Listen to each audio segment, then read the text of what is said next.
Nobody was watching, but people paid almost 3 times as much anyway.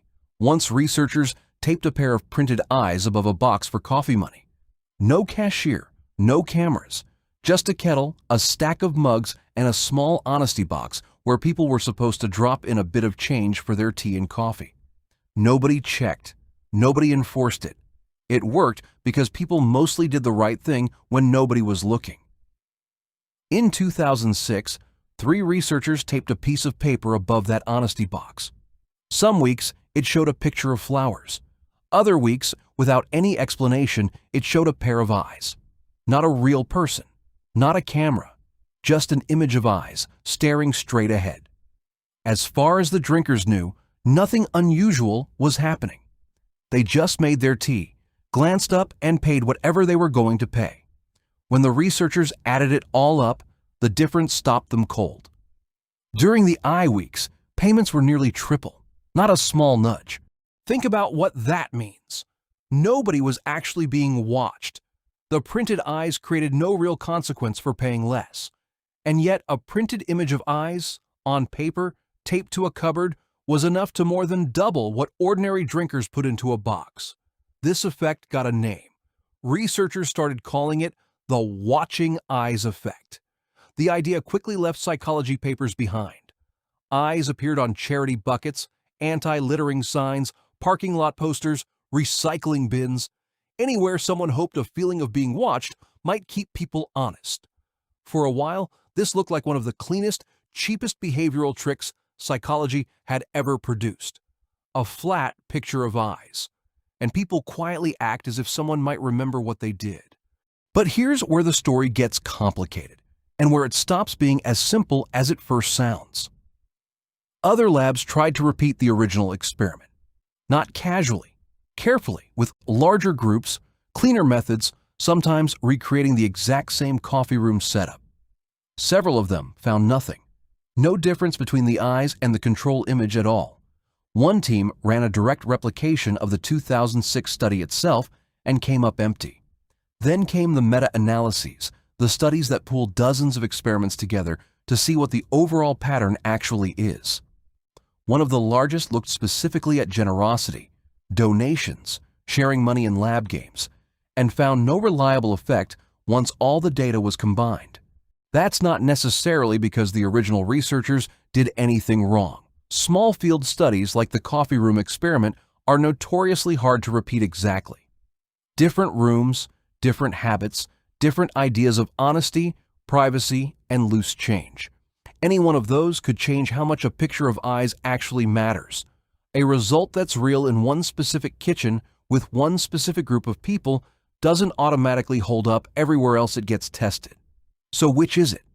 Is this one of psychology's most elegant findings or one of its most famous illusions? The honest answer is messier than either option. It depends on what kind of behavior you're measuring. When researchers pooled studies looking specifically at bad behavior, littering, theft, rule breaking, rather than generosity, the picture changed. Across more than a dozen experiments and over 2,000 participants, the presence of eye images was linked to a 35% drop in antisocial behavior. In the comparison those researchers used, that was larger than the average reduction reported for security cameras. It seems eyes are better at stopping people from doing something wrong than they are at making people more generous than they'd otherwise be. That asymmetry might make more sense than it first appears. Avoiding punishment and avoiding a damaged reputation have always mattered more urgently than being seen as generous. Getting caught stealing could cost you your place in a group. Failing to donate to a stranger rarely cost anyone anything at all.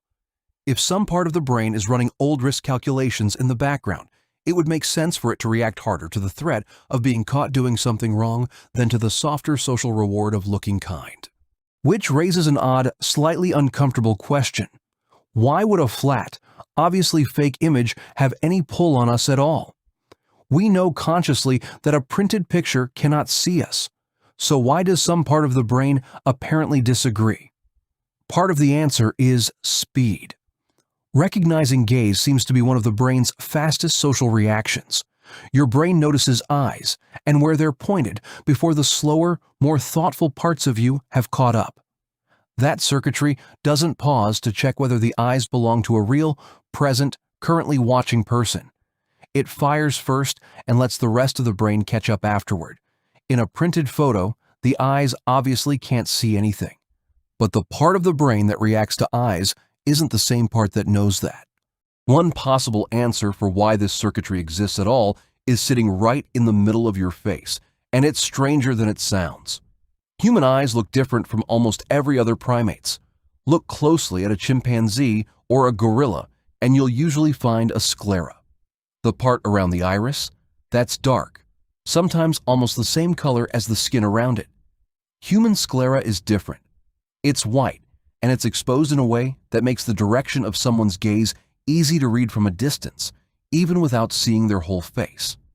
Researchers have proposed that this uniquely visible eye shape evolved specifically to make eye contact and shared attention easier.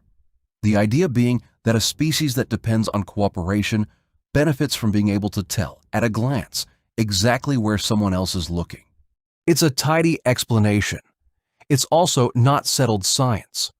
More recent studies have found that some chimpanzees show pale visible sclera too, just less consistently than humans, which means the old assumption that this feature is uniquely human doesn't fully hold up anymore. Whatever is actually going on with human eyes, completely unique in the animal kingdom, isn't quite accurate. What does seem to run deep, though, is not the shape of the eye, but what a gaze represents once it's aimed at you. The possibility that you're being seen and that what you do next might get talked about. Long before anyone had reputations to protect on the internet, they had reputations to protect in small groups of people who saw each other every day and had nowhere else to go. One researcher who spent years studying conversation found that when he actually recorded what people talked about in everyday settings, roughly 2/3 of it was, in one form or another, gossip. Who did what? Who can be trusted? Who cheated whom? Not idle chatter. Information. In a group small enough that everyone eventually heard about everyone else's behavior, being seen doing the wrong thing wasn't a private failure. It was data about to travel. That's a world where a glance really did mean something, where actual eyes on you carried actual consequences for how you'd be treated tomorrow. A camera records you. A village remembers you. Maybe what a printed picture is really triggering isn't a belief that it's watching you right now. Maybe it's tripping a much older, much blunter alarm. One built for a world where the sensation of being looked at and the risk of being talked about were almost never separate. Which might also explain why the effect seems to come and go so unpredictably from one study to the next. If this really is an old reputation alarm firing on borrowed instincts, it probably was never built to respond equally in every setting. A box in a place where nobody knows you doesn't carry the same social weight as being watched by people whose opinion will follow you home. The alarm may only ring loudly when the situation still resembles, even faintly, the small and watchful world it was built for. We build our lives now around cameras that don't need images of eyes to actually see us, in spaces far too large for gossip to keep anyone honest the old way. And somewhere in the middle of that mismatch sits a piece of paper taped above a box of loose change, doing something to people it has no real power to do. Nobody's fully sure why it works when it works, or why it sometimes doesn't work at all. What's harder to argue with is what happened in that coffee room.